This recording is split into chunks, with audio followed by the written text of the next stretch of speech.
जय हिंद दोस्तों, माधवी न्यूज़ रे पर आपका स्वागत है। आज हम आपके लिए लाए हैं पाठ 11 8.4 प्रयोगशाला और उद्योग में अकार्बनिक रसायन 2017 का समाधान, जिसे आप अपने साथियों को सजेस्ट कर सकते हैं। अगले कुछ मिनटों में हम आपको प्रश्न पत्र ढांचा दिखाएंगे इस पाठ से, कितना नंबर का जिसमें आता है, साथ ही प्रश्न पत्र पर कितने नंबर पर मतलब क्वेश्चन नंबर दिखाएंगे, कितने क्वेश्चन नंबर पर इस पाठ से प्रश्न आते हैं, कितने मार्क्स के। उसके बाद 2017 का समाधान करेंगे प्रश्न पत्र के साथ। तो चलिए शुरुआत करते हैं। इस वीडियो को ध्यान से देखें। तो ये रहा आपका प्रश्न पत्र, गौर से देखिए। फिजिकल साइंस का प्रयोगशाला और उद्योग में कार्बनिक रसायन, वैसे 8 का 4 आपकी किताब में लिखा होगा, मैंने 11 कर दिया अपने हिसाब से। 8 का 4 में ये आप पाएंगे केमिस्ट्री है।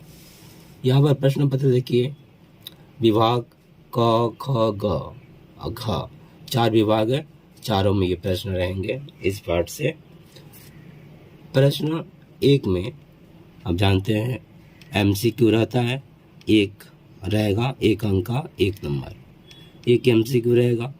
2 नंबर प्रश्न में 1 अंक वाले 2 प्रश्न रहेंगे, जिनमें से आपको दोनों करना है, 2 रहेंगे।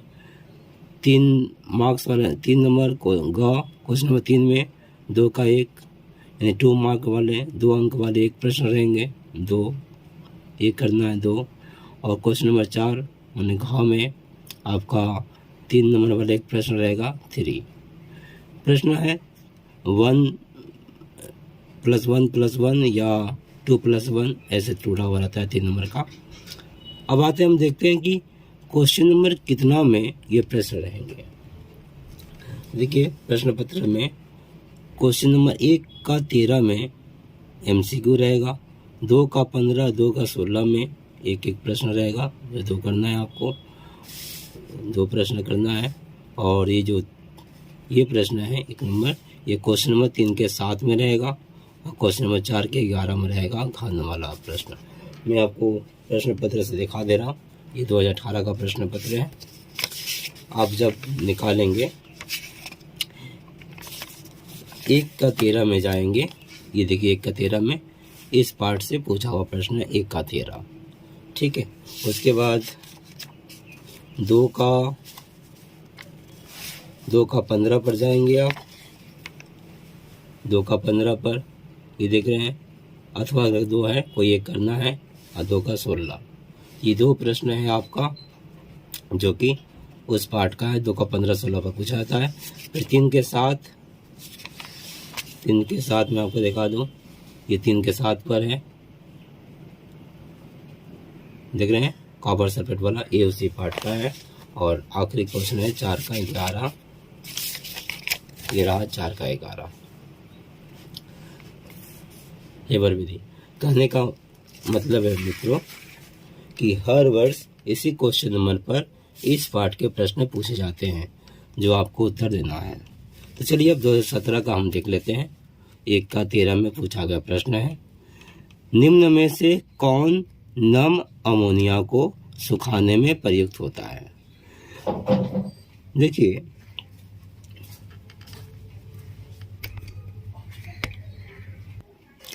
जब अमोनियम क्लोराइड के साथ कैल्शियम हाइड्रोक्साइड मिलाते हैं तो आपका अमोनिया जो प्राप्त होता है, या फिर अमोनियम सल्फेट के साथ कास्टिक सोडा मिलाने पर भी अमोनियम प्राप्त होता है। तो यहाँ पर जो अमोनिया प्राप्त होता है वो भीगा हुआ रहता है, उसे सुखाया जाता है, नम होते हैं।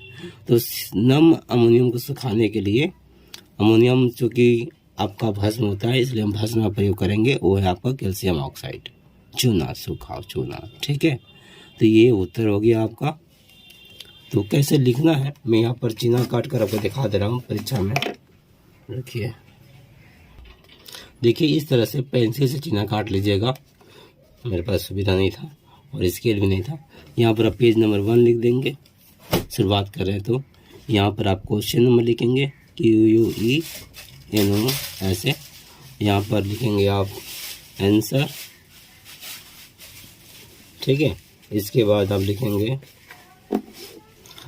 ये पूरा हो जाएगा।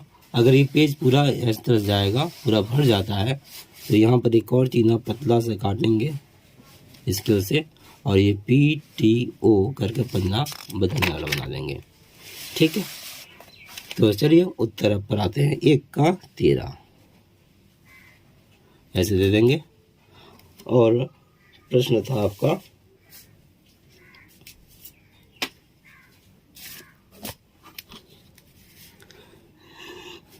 निम्न में से कौन नम अमोनिया को सुखाने में प्रयुक्त होता है?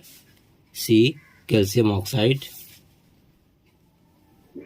C सूखा चूना कैल्शियम ऑक्साइड। हो गया। इसके बाद आप पेंसिल से फिर इसके रखकर ऐसे काट देंगे। अब आते हैं अगला क्वेश्चन 2 का 15। लेड नाइट्रेट के जलीय घोल में H2S अर्थात सल्फर डाइऑक्साइड गैस प्रवाहित करने पर उत्पन्न काले अवक्षेप का सूत्र लिखिए। जब लेड नाइट्रेट के जलीय घोल में हाइड्रोजन सल्फाइड गैस प्रवाहित करते हैं तो काला रंग का अवक्षेप प्राप्त होता है। उसका सूत्र है लेड, उसका नाम है रासायनिक नाम लेड, यहाँ का लेड सल्फाइड, लेड सल्फाइड अर्थात सूत्र होगा 2 का 15 PB लेड सल्फाइड का S PBS, ये उत्तर है। इसके बाद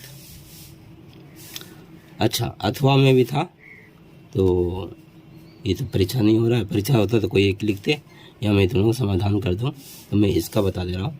पोटेशियम डाइक्रोमेट के अम्लीय जलीय घोल में H2S गैस प्रवाहित करने से रंग में क्या परिवर्तन होता है? तो पोटेशियम डाइक्रोमेट के अम्लीय जलीय घोल में, जो कि नारंगी रंग का होता है, इसमें जब H2S गैस प्रवाहित करते हैं तो रंग में क्या परिवर्तन होता है? तो रंग हो जाता है आपका, मैं यहीं लिख दे रहा हूँ, रंग हो जाता है नारंगी से हरा हो जाता है। यही परिवर्तन, नारंगी से हरा। ठीक है, ये तो हो गया 2 का 15। तो आ गया 2 का 16। यूरिया उत्पादन में 2 पदार्थों का उपयोग होता है, एक अमोनिया है तो दूसरा क्या है? तो यूरिया उत्पादन में 2 पदार्थों का उपयोग होता है, एक अमोनिया है और दूसरा क्या है? 2 का 16। दूसरा है आपका कार्बन डाइऑक्साइड, कार्बन डाइऑक्साइड नाम पूछा है, सूत्र पूछता तो आप CO2 लिख देते, खैर कार्बन डाइऑक्साइड लिख देंगे तो हो जाएगा, या फिर आपको याद ना हो तो CO2 भी आप लिख सकते हो। अगला 3 का 7। किप्स उपकरण से तैयार होने वाली गैस का नाम लिखिए। तो पहले ज़माना में स्कूलों में किप्स उपकरण से गैस तैयार होता था, प्रयोग होते थे, अब तो सिलेंडर आ गए छोटे छोटे। तो 3.7 किप्स उपकरण से तैयार होने वाली गैस का नाम लिखें। इसमें देखिए 2 प्रश्न हैं, नाम लिखे, उसके बाद है गैस समीकरण के लिए रासायनिक क्रिया का संतुलित रासायनिक समीकरण लिखिए। ठीक है, तो चलिए दोनों को उत्तर लिखते हैं। जब एक ही प्रश्न में 2 प्रश्न रहे, 2 प्रश्नांशों से एक प्रश्न बने, तो दोनों को हम बुलेट करके अलग कर देंगे। तो पहले का उत्तर बोला है कि किप्स उपकरण से तैयार होने वाली गैस का नाम, तो हम जानते हैं हाइड्रोजन सल्फाइड है जो किप्स उपकरण से तैयार होता है। तो हाइड्रोजन सल्फाइड हो गया। सूत्र लिखना चाहे तो H2S, एक किप्स उपकरण से तैयार होने वाला गैस है। अगला है नाम लिखे। गैस निर्माण के लिए रासायनिक क्रिया का संतुलित रासायनिक समीकरण लिखिए। तो संतुलित रासायनिक समीकरण हम आगे लिखेंगे। ऐसा है कि फेरस सल्फाइड के साथ अगर हम गंधक अम्ल H2SO4 की प्रतिक्रिया करते हैं तो आपका क्या होगा, फेरस FeSO4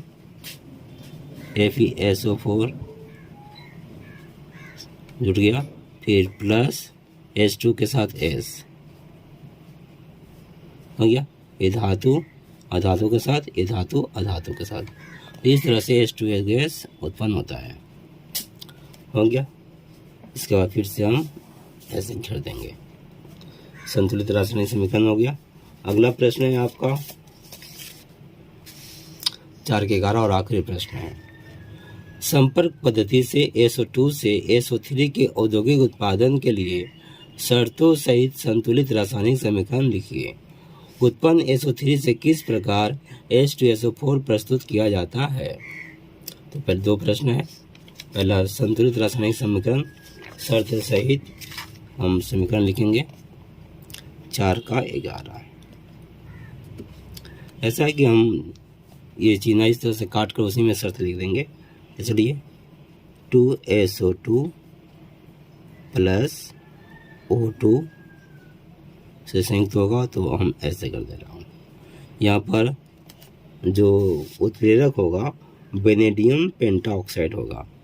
वेनेडियम पेंटाऑक्साइड की उपस्थिति में 450 डिग्री सेंटीग्रेड से 500 डिग्री सेंटीग्रेड के बीच ये आपका शर्त है। प्रतिक्रिया कराएंगे दोनों का, दोनों जुड़ेगा तो आपका क्या होगा 2SO3 हो गया। इस संपर्क विधि से 2SO3 तैयार हो जाएगा। तो चूंकि 2 प्रश्न था तो हमको बुलेट बना देना चाहिए था, यहाँ पर मैं भूल गया। दूसरा प्रश्न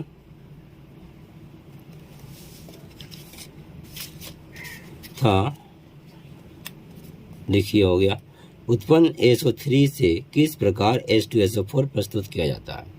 तो पहले क्या करेंगे, जो गंधक अम्ल है H2SO4 सल्फ्यूरिक एसिड, इसमें क्या करेंगे SO3 को अवशोषित करेंगे, उसके बाद उसमें पानी मिला देंगे, बस इतना ही करना है। तो चाहे तो आप लिख सकते हैं SO3 को गंधक अम्ल में H2SO4 में अवशोषण या में अवशोषित करना लिख दीजिए, चलेगा, अवशोषित करना हो गया। जब SO3 को H2SO4 में अवशोषित करना, ऐसा कर कॉमा दे दीजिए। अब दिखा दीजिए रासायनिक समीकरण में कि अवशोषित करने पर क्या होता है ना, इसको जब इसमें अवशोषित करते हैं तो ओलियम बनता है, तो उसको हम दिखा देंगे। फिर ओलियम में पानी मिलाएंगे तो आपका तैयार हो जाएगा H2SO4। तो SO3 के साथ जब हम गंधक अम्ल मिलाते हैं H2SO4 तो होता क्या है, देखिए ये तो आपका अधातु है, तो SO3 SO4 ये धातु, तो यहाँ पर एक की लिखेंगे धातु ऊपर आ जाएगा। H2 H2 को है, देख लीजिए, S को यहाँ पर SO4, तो मैं भी SO लिखूँगा। अब जोड़ेंगे S1 और S1, तो एक कितना हो गया 2, तो H2 हो गया, मतलब नीचे में नहीं बगल में लिखेंगे। हाँ, और O4 और 3 7 O7, इस तरह से H2 O7 हो गया। इसी को दोस्त ओलियम कहते हैं। और फिर इस ओलियम में अगर पानी मिलाते हैं तो H2SO4 का निर्माण हो जाता है। तो उसको भी लिखना है आपको, चलिए मैं दिखा दूँ। ये जो ओलियम है H2O7, इसमें अब क्या करेंगे, जल मिला देंगे H2O, तो क्या होगा, आपका गंधक अम्ल तैयार हो जाएगा। तो गंधक अम्ल जो है हम जानते हैं H2SO4 होता है, गंधक अम्ल तैयार हो जाता है, H2SO4 आप लिख देंगे। और उसके बाद आप बैलेंस कर लीजिए। बैलेंस करना मतलब जो यहाँ पर अणु की संख्या बराबर कर देना। जैसे H2 है, S2 2 2 4 होता है, तो यहाँ पर कितना है 2 ही है, तो सामने अगर 2 कर देंगे तो 2 दूनी 4 हो गया।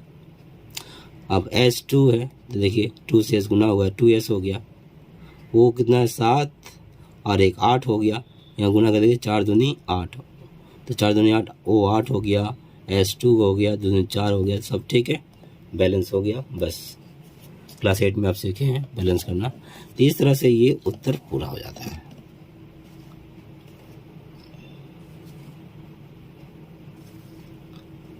हम आशा करते हैं परीक्षा में सपनों का मार्क्स हासिल करने में यह वीडियो आपके काम आएगा। सब्सक्राइब कर हमसे जुड़े रहने के लिए आपको धन्यवाद।